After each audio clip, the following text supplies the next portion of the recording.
Welcome back to Economics for Lesson 3. And Lesson 3 will be based upon our readings of Chapters 7, 8, and 9. The lesson activities and the lesson assignment are a little bit lengthy and are mathematically based, so I will attempt to give you an introduction here in the video, as well as during class. We'll show you how we set up those types of problems. What we're going to do is use graphical solutions and then show you the algebraic equivalent. The graphs are usually easier to work with, but some people prefer algebra, so we'll do it both ways. Lesson 3 has a number of objectives, 3, 6, 9, 11 objectives, and they revolve around three issues. Chapter 7 discusses consumers, producers, and market efficiency. The free market competitive model is the most efficient possible model of economic production yet described and explained. So it is the foundation or the basis for what is actual practice here in the United States and other capitalist countries. No country can claim to be 100% market oriented because we do have government interventions of various sorts, so we have to examine those as well. Chapter 7 also discusses a couple of very key and important elements. One is consumer surplus and the other is producer surplus. If you take a look at your basic demand curve, there is an equilibrium price set by the interaction of demand and supply, and it acts essentially as a cutoff. That is the total amount produced, that is the total amount sold. So consumers are willing to pay at least the market price or more, get product. The ones who are not willing to pay at least the market price are cut off. However, of the ones that do get product, many are willing or were willing to pay a higher price and found out that they did not have to because the market price is one that's available to all. So they enjoyed a sort of a psychic surplus of value. They bought the product and it was worth more than what they paid for, sometimes considerably more. This is called consumer surplus, and it is the area under the demand curve from the zero to the market price, above and above the market price. So we'll take a look at that graphically, and you want to check it out in the textbook. It's a triangular area called consumer surplus. The same is true for producers. At the market price, there were producers willing and able to sell at a higher price. They, of course, do not participate in the market because their price is too high, that is above the market price.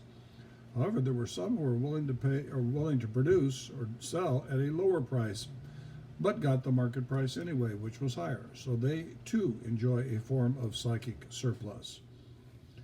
The larger the markets, the larger those consumer and producer surpluses are, the better off the general condition of the country. So a large consumer and large producer surplus in all of the various markets is a sign of a healthy and powerful economy. Naturally, the largest economy in the world, the U.S., has the largest surpluses. Chapter 8 then begins a look at taxation.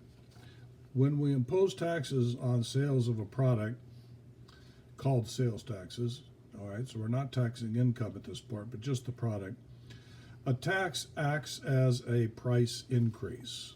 So when you add the tax in, you pay more for the product than you would in a tax-free environment.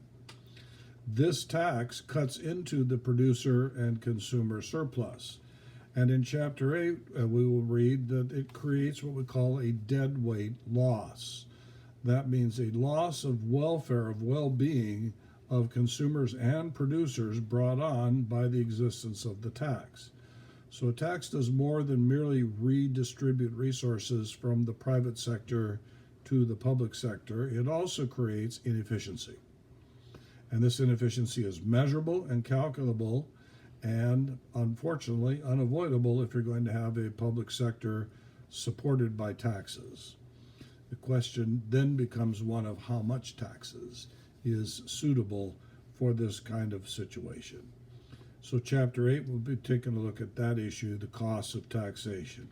And finally in Chapter 9, the issues are going to revolve around international trade. Contrary to the tax deadweight loss, international trade creates positive surpluses in both producer and consumer sides of the market. In other words, acceptance of free trade leads to greater wealth of nations, hence the title of Adam Smith's book, The Wealth of Nations, in which he advocated for freedom from international taxation of trade. Well, as we take a look at Lesson 3 activity, there are 3 essay answers here which are fairly simple to do. I'll briefly mention the lesson assignment. Problem 2 on page 152, problem 10 on page 170, and problem 6 on page 191. Very briefly, the first problem is a simultaneous solution of equations. In other words, if you have 2 equations, both linear, you graph them, and if they intersect, that is a simultaneous solution.